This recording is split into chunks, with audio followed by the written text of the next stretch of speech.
As my mug says, good morning. Let the stress begin. This mug was, by the way, gifted to me by my late sister. It was one of the last things she gave me before she died of cancer. And occasionally I'll break it out and drink from it in the afternoon just to remember my sister. But it's a great description of how the last month has felt here at Transport Evolved for a variety of different reasons.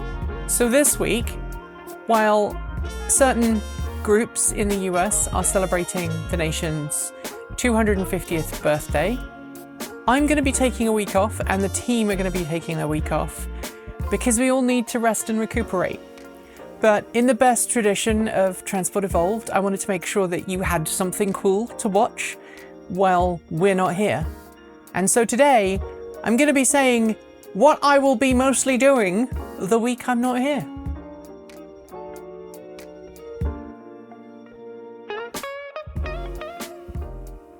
Don't worry, that's just Skye behind me. It is about 3:30 in the afternoon, and she likes to go outside about 4 o'clock. And she is more accurate than an atomic clock. She knows what time of day it is. And she starts kind of going, hey, whom? You need to take me out. In the hour before we get to 4 o'clock. She will accept early walks. She will not accept late walks. Which is great for this video because it stops it from being too rambly. All right, so June has been horrific for me personally, but also for the team. Multiple team members have had a lot of different health complications going on. There have been lots of hospital appointments. We have been dealing with insurance claims after our accident in February. Yes, that is still ongoing. Cannot believe it's still ongoing months after the actual accident, but it is still happening. And personally at home, we had a family member die at the sort of midway through May. And then obviously my beloved lost her job at the start of June. And Skye is just being adorable right now, aren't you? Yeah, I love you too. Yes, I do. I've got makeup on and she likes the taste of makeup. I hate makeup, so it works well. All right, so during the break, I'm going to be working on some projects and I wanted to tell you all about them. So the first thing I'm going to be doing is spending some time with this. This is a Cyrusher Kommoda 3.0 fat tire step-through bike. It arrived about a week ago for review. Obviously, in order for me to review it properly, I need to spend some time riding it. I took it for a ride yesterday, I think it was, and I did about 20 miles on it before I started the work day, and I had a good time. We've made an unboxing and a kind of putting together montage. I managed to damage the tyre while I was getting it out of the box. Don't worry, the video will tell you all about that. So that's the first thing I'm going to be doing, and that's going to be nice because the weather lately has been really, really hot and not very pleasant. At the time I'm filming this, it's a lot cooler and a lot more pleasant, and it's scheduled to be pretty cool this week, so hopefully that will make me feel a lot better. The next thing I'm going to tell you about is this. The controller board for my Vectrix VX-1. I know it's been on my bench for dang near a year, but we are finally making progress to it. And to explain that, I need to turn over to show you some of my new toys. Not toys like that, soldering toys.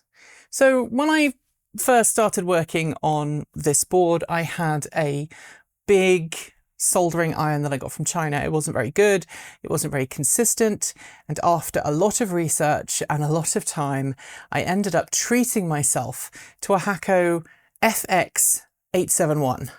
This soldering iron is the dog's doodads. Sorry, Skye, I hope that's not offensive. Anyway, this is an amazing soldering iron that comes with different cartridges that you pop in. You just pop it in, you turn it on. It's a digital, temperature-controlled soldering iron.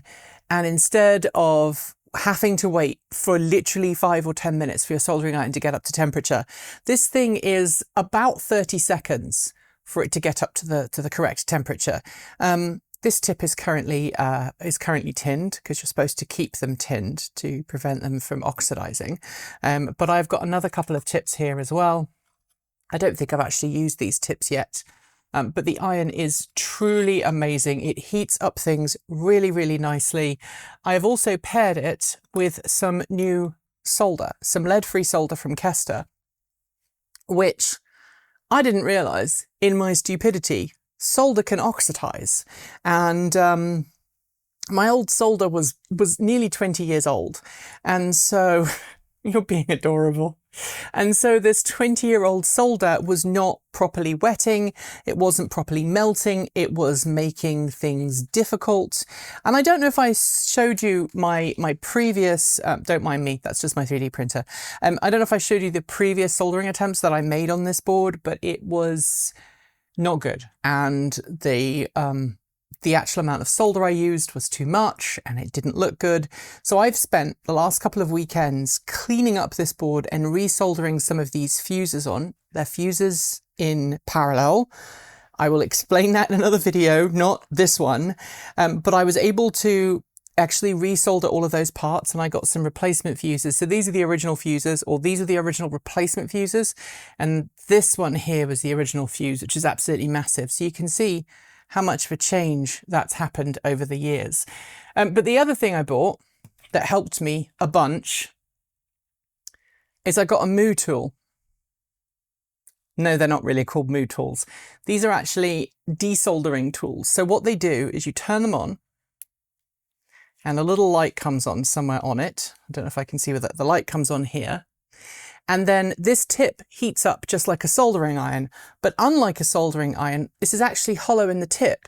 So you put it over the thing you want to remove and then you squeeze the button and this happens.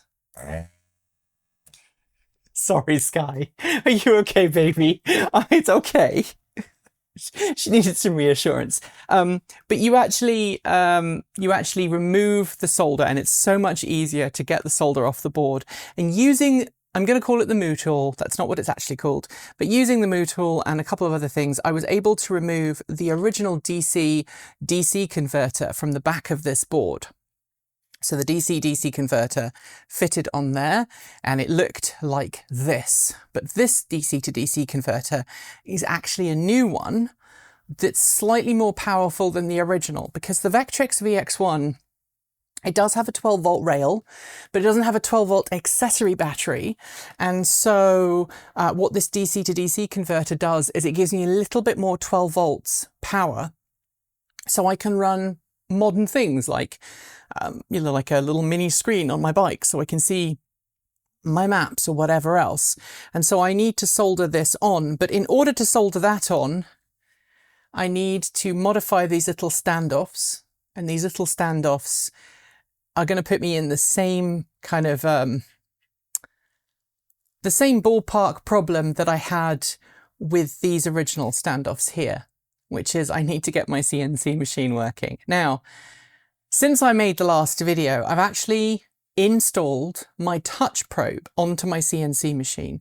Now, for those who don't know, the touch probe is a way that allows your CNC machine to not only figure out where the surface of the thing is that you're going to be working on, but where its edges are. And when you're working on something round like this, and you want to make a hole in the middle, you need the probe to know where the edges are and then to properly calculate the center point. And so I finally got that on and I finally started that working. I treated myself to a little micrometer and I was able to, with some help, finally tweak the touch probe so that it was dead straight and didn't have any run out or had negligible run out. And then I'm going to be able to use it to make things as accurate as I possibly can. And because this machine makes a lot of noise, it's something I can't use in the studio while Via's here editing videos. I can't use it while my wife is in meetings because it makes a lot of noise. So up to this point, I've only been using it at the weekend. Because my beloved is not in a employment right now and she's working on her own projects. Maybe one day you'll find out what they are. They're very cool, but I'm not ready to share them yet. I'm going to be able to use this next week when everyone is off, and hopefully I'll be able to get these finished and also these finished. And once those are finished, then I will be able to solder this on And once that's all done, I'll be able to put it on the bike, and then I'll be able to start making the loom for the BMS and all the other stuff. Are you all right, baby bell? Are you all right, Go? Are you all right, Skye? Are you? I really don't need kisses like that. You know, consent is sexy. You have to ask first. Yeah. Also, working on this week is a whole host of parts that have arrived. So the first thing I want to show you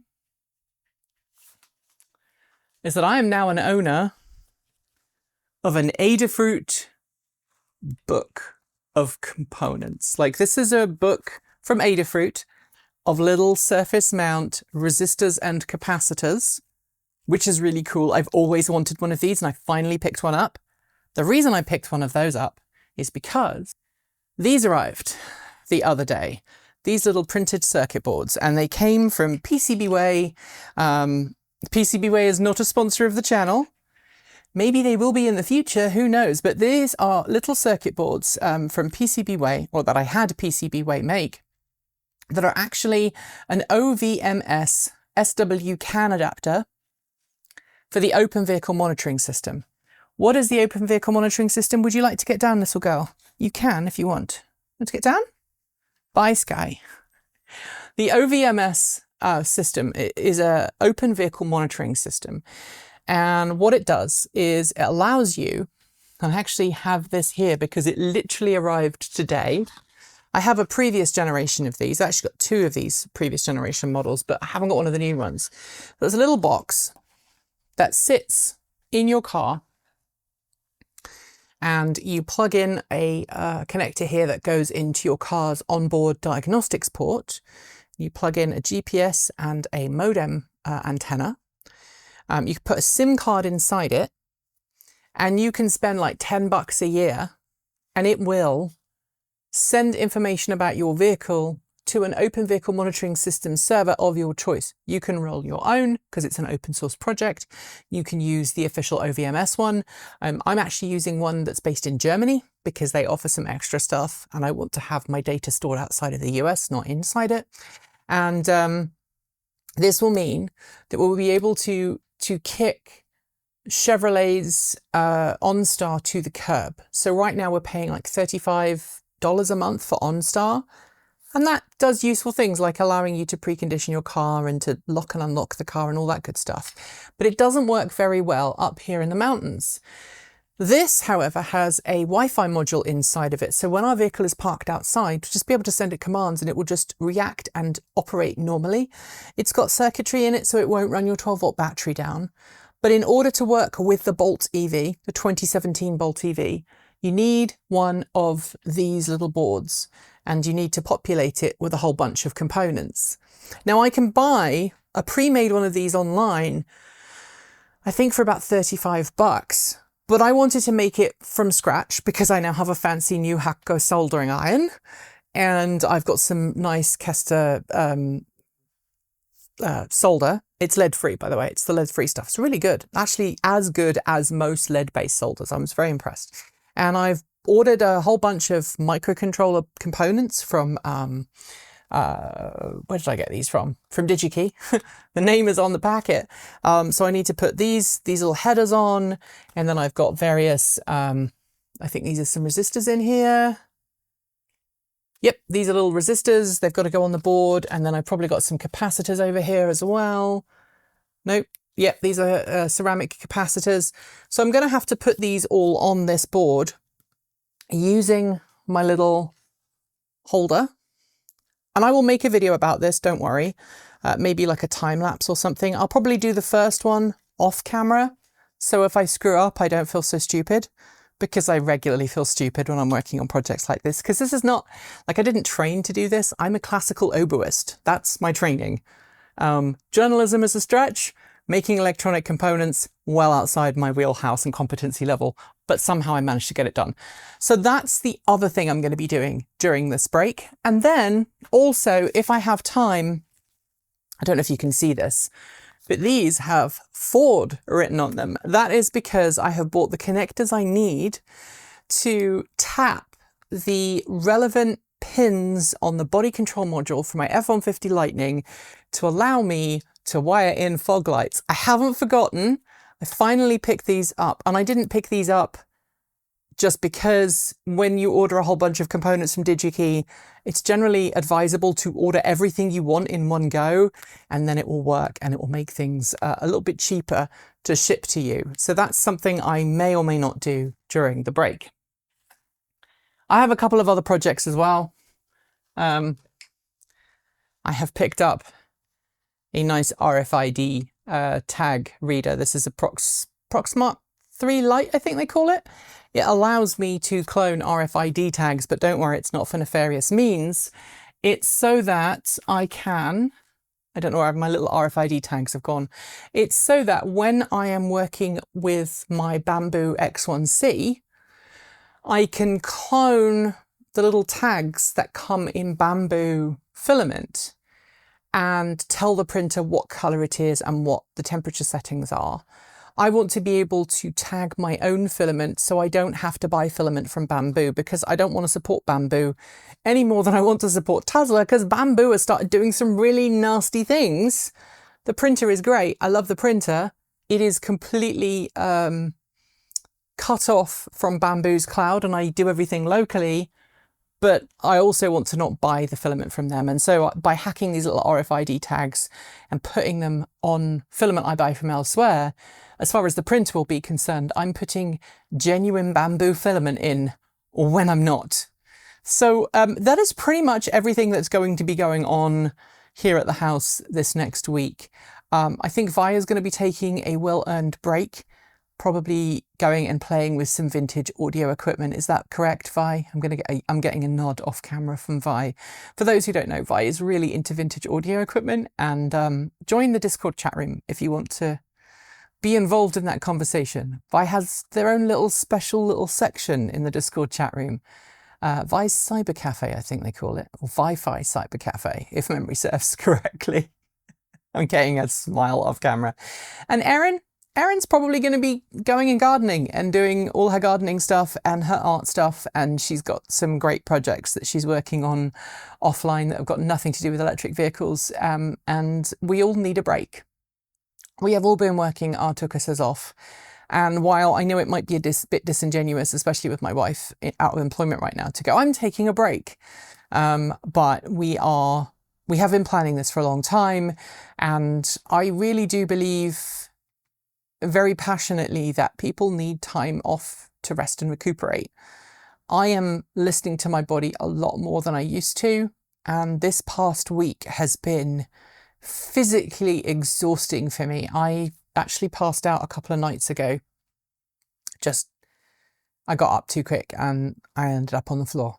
And that's normally a sign that I am physically exhausted and that my body needs some time off. I don't want to, bash a drum. Those who are regular know that I live with a genetic condition that does have a habit of zapping my energy as a side effect of the medication I'm on to stop me not dying. So I need a break, y'all. And I know many of you do too. I wanted to share this because I wanted to point out that for me, independence, freedom, is about being able to hack and modify my own stuff, not being beholden to companies, being able to use things like OVMS, which has just arrived, being able to use this and plugging this into a bolt and having that instead of GM's telematics, and having this telematics system cost me a lot less in the long run than an ongoing subscription to a service that doesn't always work, and even when it does is very poor in its quality. This is going to give me a whole lot more good vibes. And I hope to put OVMS in the bike as well. This has, believe it or not, CAN bus data on it. It has a chip, it can talk on CAN bus. It's actually not the normal automotive CAN bus, it's like a more complicated CAN bus protocol. But this does speak CAN. A couple of pins here are CAN bus pins. And so I will be trying to see if I can use that to add my own version of support to OVMS if the OVMS developers let me, because I don't think my coding skills are up to par. Anyway, thank you for watching. I know it's very different. It is kind of EV adjacent. Oh, we also need to fix the tyre on the bolt. One of the tyres on the bolt has got a very, very slow puncture, and it's annoying everybody. So tell me what you're up to this week. I hope you do get some time off. There will be no 10 this week, and it's not because I don't want to make one. It's because this week is always slow in the news front. And if I do make one, no one's going to watch it because it's due to go out on July 4th, and most people don't, do their normal stuff on July 4th. I will be here soldering. Thanks for being the positive change we need to see in the world. If you want to support the channel, you can do so from $1.50 a month over on Patreon. You can also support our channel on YouTube. And as I said, it would be really appreciated right now. My wife has lost her job due to corporate restructuring, no fault of her own. We do have some savings. We do have some redundancy or severance to work through. But it is also really scary at the moment. The feeling like looking around the house and going, oh my God, maybe I'll have to sell this house. Maybe I'll have to leave. And I don't want to do any of those things. So we've managed to keep everybody's job, and I want to continue to do that. So if you've watched our content and you are in a position to be able to help, I would really appreciate it, even if it's only for a few months. It will make me feel a lot better. And if you are somebody who wants to work with us as a sponsor, please reach out, because, I'd love to work with you on sponsored content, like, making stuff, and I think it'd be fun. How about it? As always, look after yourselves, make the important people in your life aware that they are important to you. And as always, keep evolving.